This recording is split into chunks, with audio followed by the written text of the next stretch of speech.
In the ancient and mysterious lands where the first civilizations were born, there existed a creature so powerful, so immense, that even the gods themselves trembled at its mention, the dragon. From the whispering sands of Mesopotamia to the shadowed mountains of China, the tales of dragons filled the hearts of mortals with awe and fear. Long before the dawn of man, in the swirling chaos of the primordial world, the goddess Tiamat, a colossal dragon of the deep, reigned supreme. Her scales shimmered with the darkness of the abyss, and her breath was the howling wind of destruction. She was a force of nature, a being that defied the very laws of existence. The universe was her domain, and she guarded it with an unyielding ferocity.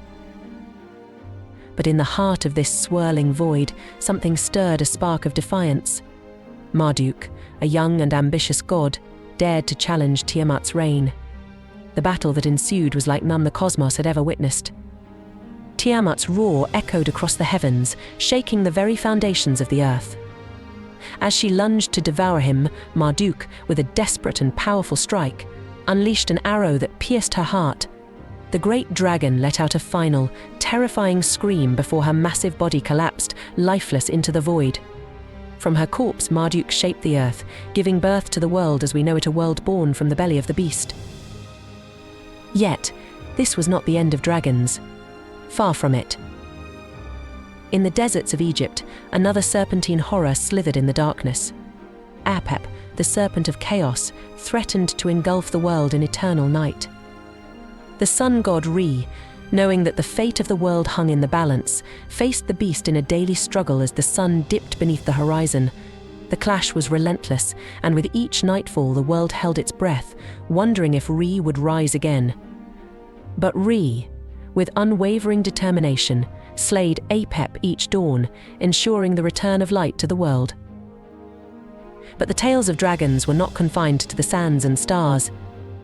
In the highlands of Greece, Zeus, the king of gods, faced Typhon, a dragon of unimaginable terror. With 100 snake heads, each spewing venom and fire, Typhon was the embodiment of destruction. The sky darkened, and the earth quaked as Zeus, with all his might, hurled his thunderbolts at the beast. The battle raged across the heavens, and it seemed as if all creation would be torn asunder. But Zeus, in a final, desperate act of power, struck Typhon down, casting him into the abyss. The world was saved, but at a cost. The land bore the scars of their battle, and the air was thick with the memory of the dragon's wrath. In the shadowy forests of medieval Europe, the dragon's legacy lived on. Villages whispered of beasts lurking in the darkness, their eyes glowing with malice, their breath a scorching fire. None were more feared than the dragon of Cappadocia. Its presence alone brought dread to the land, and as it consumed livestock and demanded sacrifices, the people fell into despair. But hope arrived in the form of St. George, a knight of unwavering faith.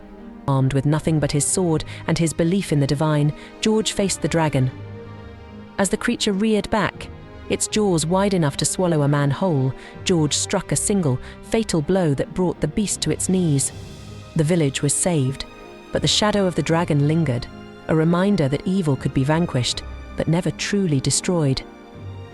Across the oceans, in the lands of the East, dragons were revered, not feared. They were the guardians of life, the bringers of rain, and the protectors of the divine. Yet even here, the dragons held a power that could not be ignored.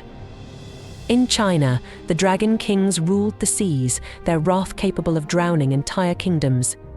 The emperors, descended from these mighty beings, were said to possess the wisdom and strength of their draconic ancestors. But woe to those who disrespected these celestial creatures, for when angered, the dragons would withhold the rain, bringing drought and despair to the land.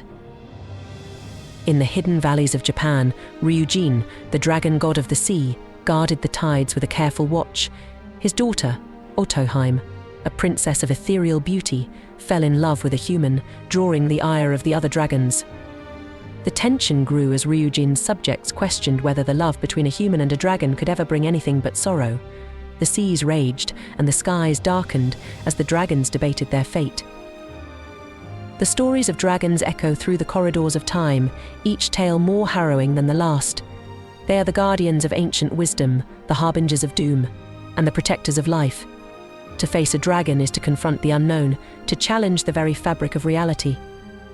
And though many have tried, few have lived to tell the tale. The dragon, in all its forms, remains a symbol of the ultimate test, a creature born of chaos and fire, whose power is matched only by the courage of those who dare to stand against it.